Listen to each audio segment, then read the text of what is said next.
This video is brought to you by Miniature Market. Thousands of board games, miniatures, and paints, discount prices at miniaturemarket.com. Hey everybody, here to do another review. Well, how many games have you ever heard me go, it's just not good? Well, not too many, because I like a lot of games and I can just about play anything. Except, well, Rail Raiders Infinity. It's a game from Soda Pop or Ninja Division, and I was really interested in this, and I couldn't wait to get my hands on it. I liked Super Dungeon Explorer, and I liked Ninja All-Stars to a degree. But this one, I was really curious because it was fighting on a train and all that stuff against robots, so I couldn't wait to get my hands on it. Was it good? Was it bad? Boy, I think you're going to hate to find out what I think about it. There's only one way to do that, and let's go down to the table and take a peek at it. So, what do we got here? Well, first of all, the miniatures are really cool, and if you are a big fan of painting chibis, you will have a blast painting these. Let's talk about the positive things, right? These miniatures are really, really cool. The thing that gets me with this is obviously you are trying to get as many loot tokens and loot the train as much as you can, and of course the lawmen are trying to stop you. At the beginning of every turn you're going to turn over one of these high noon cards, and there's an effect that will cause things good or bad to happen. The idea is to you start at the caboose.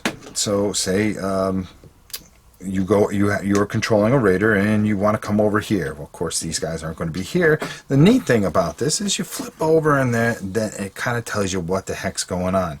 You would turn over 3, as you can see, of these long arm of the law cards, and it'll tell you how many people that you're going to put on there. So say there's a couple guys here. Over here is how many loot tokens are there. So you're going to put down the loot tokens for that and have them in a nice big pile.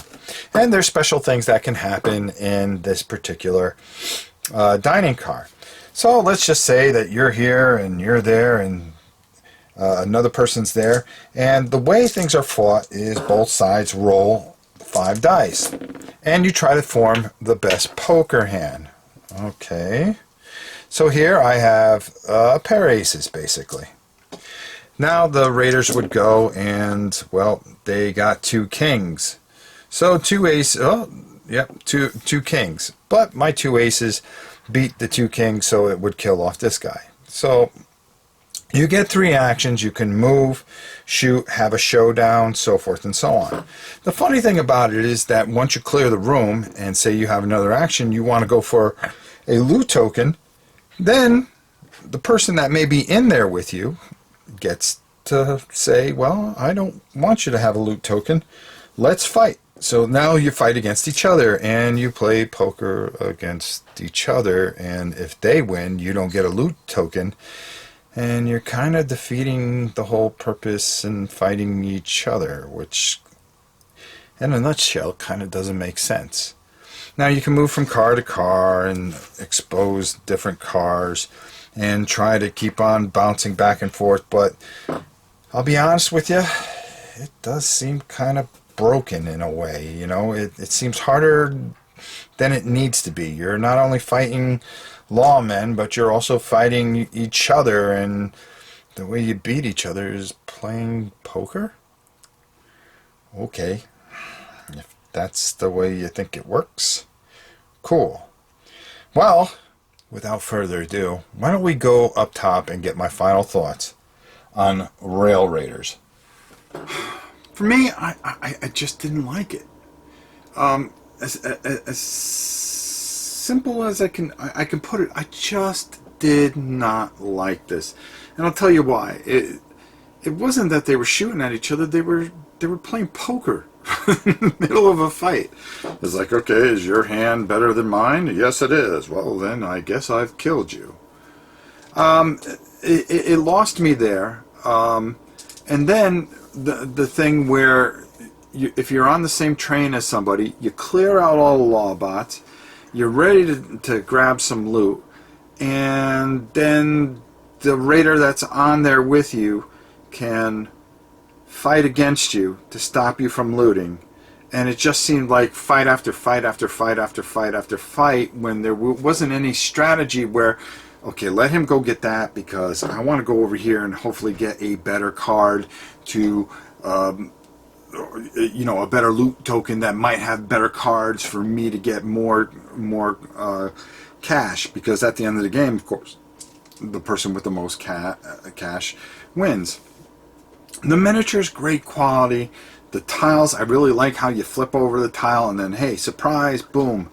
You know, this is what's underneath. Draw that many law cards and long arm of the law cards, and those are the guys that are in there.